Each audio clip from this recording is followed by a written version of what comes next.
अवधूत चिंतन श्री गुरुदेव दत्त श्री स्वामी समर्थ. नमस्कार, मी शर्मिला. माझ्या सगळ्या गोड यूट्यूब फॅमिलीचं माझ्या यूट्यूब चॅनेलमध्ये अगदी मनापासून स्वागत करते.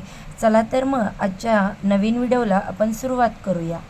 तर बघत ऐनो, आपण महाराजांची सेवा करत असतो. ज्याला ज्या पद्धतीने जमेल त्या पद्धतीने तो सेवा करत असतो. काही घरात गुरुवारी ते गुरुवार केले जातात, तर किंवा काही घरात कायमचे गुरुवार केले जातात. काही घरात न चुकता स्वामीचरित्र जे सारामृत आहे त्याचं पारायण केलं जातं. स्वामीचरित्र सारामृताचे पारायण गुरुवारी केलं जातं. आता गुरूंची सेवा जेव्हा आपण करत असतो ना, तेव्हा आयुष्यामध्ये काय बदल घडतात तर लक्षात घ्या. आपल्याला प्रत्येक वेळेस वाटत असतं की आपलं आयुष्य बदलावं. जो काही माझा वर्तमान काळ आहे त्यापेक्षा माझा भविष्यकाळ नक्कीच चांगला असावा. त्यासाठी ना काही गोष्टी महत्त्वाच्या आहेत ज्या केल्या पाहिजेत. आणि गुरुवार म्हटलं तर गुरूंचं छत्रछाया आपल्यावर असणं खूप महत्त्वाचं आहे. आता काही लोकांना फक्त गुरुवारीच महाराज दिसतात आणि बाकीचे दिवस त्यांना कोणीच दिसत नाही. असं नाही आहे. रोज महाराजांचे आभार मानले पाहिजेत. रोज नामजप जमत नसेल किंवा जिथे जमेल तिथे आपण करू शकतो. जरी आपल्याला रोज देवघरासमोर बसून तासनतास नाही सेवा जमली, काही हरकत नाही. नामजपाने खूप असंख्य असे लाखो फायदे आपल्याला अनुभवायला मिळतात. तुम्ही तुमच्या कामाच्या ठिकाणी तुम्हाला जेव्हा वेळ मिळेल तेव्हा स्वामींचा जप करू शकता. जपाचे पण तुम्हाला माहीत आहे का की नशिबाने साथ द्यावी असं प्रत्येकाला वाटतं की मी जे काही प्रामाणिकपणे कष्ट करत आहे तर त्यात नशिबाने देवाची म्हणजे साथ मला असावी, देवाने मला मदत करावी किंवा मला जे काही मी कार्य करते त्याच्यामध्ये देव माझ्या पाठीशी उभा राहावा असं वाटत असताना त्याच्यासाठी बऱ्याच वेळा हे लोकांनी उपाय केलेले आहेत. आज परत तो उपाय तुमच्यासोबत मी शेअर करणार आहे. सगळ्यात आधी तर नित्यसेवा कधीही चुकवायची नाही. नित्यसेवा म्हणजे काय? नित्य नियमाने गेलेली सेवा. गुरुवारी केंद्रात, मठात, मंदिरात जाऊन महाराजांचे आभार मानायचे असतात. प्रत्येक वेळेस काय मागायचं ना, कधी आभार, कृतज्ञता खूप महत्त्वाचं असतं. महाराज जे काही दिलं आहे, भले ते अडचण असो की दुःख असो, कारण मला माहीत आहे माझ्या नशिबात अजून अडचणी होत्या, पण तुमच्या कृपेने त्या थोडक्यात निभावलं आहे, हे सत्य आहे. तर या गोष्टीसुद्धा कृतज्ञता खूप जास्त महत्त्वाची असते आणि तीच आपण राखली पाहिजे. महाराजांचा नैवेद्य मठामध्ये मिळावा ही माझ्या घरातलं अन्न मी केंद्रात देते किंवा मठात देते. आपण घरातही नैवेद्य दाखवत असतो, पण माझ्या घरातलं अन्न मी महाराजांना नैवेद्य म्हणून खाऊ घालते आहे, तर त्याच्यात पण एक सुख आहे. खूप छान वाटतं आपल्याला की गोष्टी केल्याने ह्या चांगलं होतं. आपल्या आयुष्यामध्ये आपल्याला आनंद मिळतो. बघा, केंद्रामध्ये ना फक्त आरती करणं किंवा सेवा करणं या महत्त्वाचं नाही. किंवा तुम्ही मंदिरात जाताय, तुम्ही मठात जाताय, आरती करताय तर सेवा करताय, याला एवढं महत्त्व नाही. पण मंदिरात जाऊन झाडू मारणं ही सगळ्यात उच्च कोटीची सेवा आहे. बघा, केंद्र झाडणं किंवा मंदिर झाडणं, मठ झाडणं, ज्या चपल्या आहेत तिकडे पडलेल्या ठेवलेल्या त्या रांगेत लावणं, केंद्रात जाऊन भांडी घासणं किंवा मठामध्ये जेव्हा महाप्रसाद असतो गुरुवारी तेव्हा तिथे भांडी घासणं, या सेवा काय तुमच्या आरतीच्या सेवेला करता त्याचं कारण सांगते. जेव्हा तुम्ही कुठलंही मंदिर झाडत असता तेव्हा तुम्ही झाडत असता ते मंदिरमध्ये कुठला पण मंदिर जेव्हा तुम्ही ते झाडत असताना तर परमेश्वर तुमच्या आयुष्यातली जी काही दरिद्रता आहे, जे काही तुमच्या आयुष्यातील भोग आहेत ना, ते सुद्धा तुमच्या पाठोपाठ झाडत असतात. आणि हे खरं आहे. मंदिरामध्ये कुठल्याही मोठ्या धार्मिक ठिकाणी जाऊन जेव्हा तुम्हाला झाडूची सेवा मिळेल ना, तर तो आनंद खूप मोठा असणार आणि साक्षात ती परमेश्वराने तुम्हाला देणं आहे. एवढ्या लोकांमध्ये तुमच्या हातात झाडू आहे, तुम्ही ते सगळं साफ करत आहात किंवा कुठल्याही मंदिरात गेल्यावर एक भांडे घासायची सेवा असते, तर ती सेवा खूप मोठी असते. कारण पडद्यामागचे आपण आहोत. आपलं कर्म महाराज बघत असतात. महाराजांचं ताट, आरतीचं जे सामान आहे किंवा आरतीची जी काही दिवे आहेत ते आपल्याला घासण्यासाठी मिळत आहेत. हे किती मोठं भाग्य आहे किंवा ही जी सेवा आहे ती खूप मोठी मानली जाते. तर बघा, अशा गोष्टी जर भेटल्या ना तर खरंच स्वतःला भाग्यवान समजा, की महाराज तुम्ही जे कार्यासाठी मला निवडलं आहे, माझा जन्म झाला आहे, की मी हे कार्य तुमचं करत आहे ना, यासाठी नेहमीच आभार मानले पाहिजे. आता हे झालं. आता दुसरं बघा, आपल्या हिंदू धर्मामध्ये गाईला अनन्यसाधारण महत्त्व आहे. दर गुरुवारी मंदिरात जाऊन, कुठल्याही मंदिरात जाऊन पिवळ्या कलरचं फळ असेल किंवा पिवळ्या कलरची मिठाई असेल तर ती दान करायची. मग ती मिठाई कुठली पण मंदिरात, केंद्रात, दत्त महाराजांच्या मंदिरात जरी जाऊन तुम्ही हे कार्य करायचं. दर गुरुवारी नाही, काही अगदी थोडेसे यथाशक्ती पेढे किंवा बर्फी आहे ती घेऊन जायचं, किंवा त्याचबरोबर केळी आहेत ती घेऊन जायचं. कुठल्याही गरीब व्यक्तीला, गरजूंना, ज्याला गरज आहे त्या व्यक्तीला काही ना काही खाऊ घालायचं.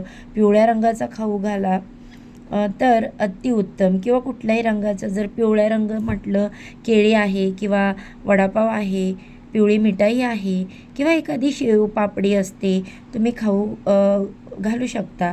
थोडक्यात काय, अन्नदान तुम्हाला म्हणजेच कुठल्याही गुरुवारी करायचं आणि हे सातत्य ठेवा. बघा काय अनुभव येतो. 5 गुरुवार तरी हा उपाय तुम्हाला करायचा. त्याचबरोबर गुरुचरित्रातला 14वा आणि 18वा अध्याय आवर्जून वाचावा. बघा, या ग्रंथामधले हे अध्याय वाचून तर आता बऱ्याच वेळा असं विचारलं जातं किंवा असं मनात येतं की अगं, आपण जे मेन गुरुचरित्र ग्रंथ आहे, आता त्याच्यातला अध्याय काढून वाचला तर चालेल का? तर 14वा आणि 18वा अध्याय बघा. 18वा अध्याय हा दरिद्रीसाठी आहे. एखादी अपयश आहे किंवा थोडासा फायनान्शियल प्रॉब्लेम आहे तर तो वाचायचा असतो. पण काय होतं ना, तुम्हाला सांगते, तो ग्रंथ इतका पवित्र आहे ना, प्रत्येक वेळेस तो काढा ठेवा, त्याचं पवित्र राखलं गेलं पाहिजे. बघा, अगदी 10 ते 15 रुपयाला गुरुचरित्रातला 14वा अध्याय किंवा 18वा अध्याय असे वेगवेगळे सुद्धा पुस्तक आहे आणि एकत्र सुद्धा छोटासा ग्रंथ आहे, तो तुम्ही आणू शकता. 30 रुपयात तुम्हाला तो मिळेल कुठल्याही धार्मिक दुकानात. सध्यासाठी बघा, उद्यापासूनच ती सेवा करायची. मग आम्ही गुगलवर सर्च करून वाचू शकतो का, मोबाईलवर वाचू शकतो का? तर ठीक आहे, तुम्ही सुरुवातीला वाचू शकता. खरं तर तो रोज वाचायला असतो. रोज वाचताना काय नियम आहेत ना, तर या संदर्भात माहिती मी लवकरच तुमच्यासोबत शेअर करेन. आता थोडक्यात सांगते की नाही ना, रोज तर तुम्हाला वाचायला जमलं तर गुरुवारी तरी तो वाचावा. हे वाचून झाल्यावर आपण नेहमी म्हणतो की बघा, काही लोकांना काही गुरु जे आहेत, जे आपले फेस रीडिंग करतात, आपल्याकडे बघून पण आपलं भविष्य सांगतात, हाताकडे बघून भविष्य सांगत असतात. तर हातातल्या रेषासुद्धा हे आपलं भाग्य बदलतं किंवा बदलायचं कामही महाराज करत असतात. हातातल्या रेषासुद्धा बदलायचं काम महाराज करतात. जेव्हा तुम्ही भांडे घासता, झाडू काढता, केरकचरा काढता, तेव्हा तुमचं कर्म, तुमचं नशीब महाराज बदलून टाकतात. त्याच पद्धतीने ना, दर गुरुवारी गाईला तुम्हाला हरभरा डाळ आणि थोडंसं गूळ खाऊ घालायचं आहे. थोडासा गूळ घ्या, छोटासा तुकडा आणि हरभरा डाळ. आता काय करायचं, डायरेक्ट घेऊन जायचं आणि त्यांना खाऊ घालायचं एखाद्या वाटीमध्ये किंवा एखाद्या मोठ्या भांड्यामध्ये. असं नाही करायचं. काय करायचं ना, भीती तर वाटणारच आहे आपल्याला, मला माहीत आहे, पण थोडंसं हातात ते गूळ आणि डाळ घ्या, हरभरा डाळ हातात ठेवावी आणि ती आपल्या हाताने गाईला चारावी. गाईने ती चाटली तर आपल्या हातात ना त्या गाईने चाटलेले जे हात आपले पाहिजेत, अशा पद्धतीने सेवा आहे बघा. आता समजा मी 1 किलो किंवा अर्धा किलो डाळ घेऊन गेली, ती थोडीशी तर मी माझ्या हातात ठेवली आणि ती गूळ त्याच्यावर ठेवला, जेणेकरून गाय ते चाटेल. असं म्हणतात, जेव्हा गाय तुमचा हात चाटते तेव्हा आयुष्यातील काही अडचणी असेल, काही बाधा असतील किंवा जी काही नशिबात आहे ते सुद्धा बदलण्याचं काम त्या गायीमध्ये आहे. गायीला हिंदू धर्मामध्ये अनन्यसाधारण महत्त्व आहे. गोमाता ची सेवा सगळ्यात महत्त्वाची मानली आहे. म्हणूनच आपण आपल्या घरात गाय वासराची मूर्ती ठेवत असतो, कारण रोज आपल्याला गोमातेची सेवा करणं शक्य होत नाही. म्हणून त्यांची प्रतिमा म्हणून एक मूर्ती ठेवत असतो आणि रोज त्याच्यावर अंघोळ घालत असतो आपण. ते असंच आहे. अगदी 5 गुरुवार तुम्ही हा उपाय केला, कधीही तुम्ही दिवसभरात कधी करू शकता. मासिक धर्म आल्यास आपल्याला जायचं नाही.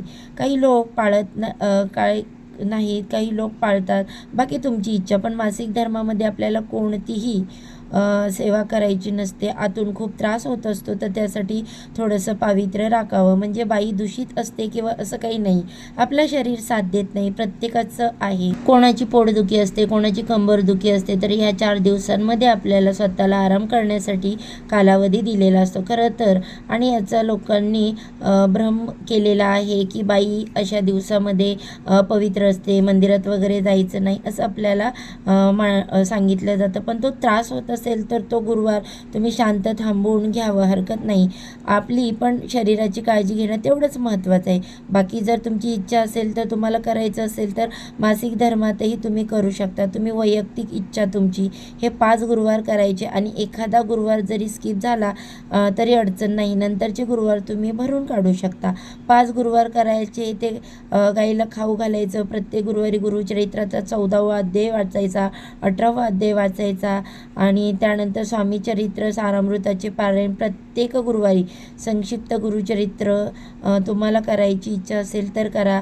या संदर्भात पण सविस्तर माहिती सांगेन. तुम्ही या संदर्भात काही संक्षिप्त गुरुचरित्र कसं पठण करू शकता, काय करू शकता, नक्की सांगेन. पण जे काही प्रामाणिकपणे कष्ट करत आहात, नशिबाची साथ असणं त्यात खूप महत्त्वाचं आहे. शेवटी आपण म्हणतो की बाई काय, शेवटी नशीब आपलं एकच असतं की शेवटी नशिबात जे लिहिले ते होणार आहे. नक्कीच, पण आपले कर्मही तेवढेच चांगले ठेवावे, महाराजांची सेवा करावी, कारण जे तुमच्या नशिबात नव्हतं तेही तुम्हाला महाराज देणार आहेत. तर याचं नशिबाची साथ अजून मिळावी आणि नशिबाला प्रयत्नांची जोडीला नशिबाची साथ मिळावी म्हणून गुरुवारीही आपल्याला करायचं आहे. सगळ्यात श्रेष्ठ दान आहे गाईला खाऊ घाला. गाईच्या पोटात 33 कोटी देवांचं स्थान असं असतं, आपण मानतो. आपल्याकडं काहीतरी आपल्याकडून गाईच्या पोटामध्ये जातं, ही खूप मोठी सेवा आहे. तर बघा, तुम्ही हे नक्की करून बघा. तुमच्या आयुष्यातील काही दुःख संकट आहे ते नक्कीच कमी होण्यास मदत होईल. आजच्यासाठी फक्त इतकीच झालेली सेवा स्वामी महाराजांची चरणी रुजू करते आणि आजचा व्हिडिओ इथेच थांबवते. व्हिडिओ आवडला तर व्हिडिओला एक लाईक नक्की करा. जाता जाता चॅनलला अजूनही सबस्क्राईब केलं नसेल तर सबस्क्राईब करा आणि असे छान छान व्हिडिओ पाहण्यासाठी बेल आयकॉनला सुद्धा प्रेस करा. सर्वांना श्री स्वामी समर्थ.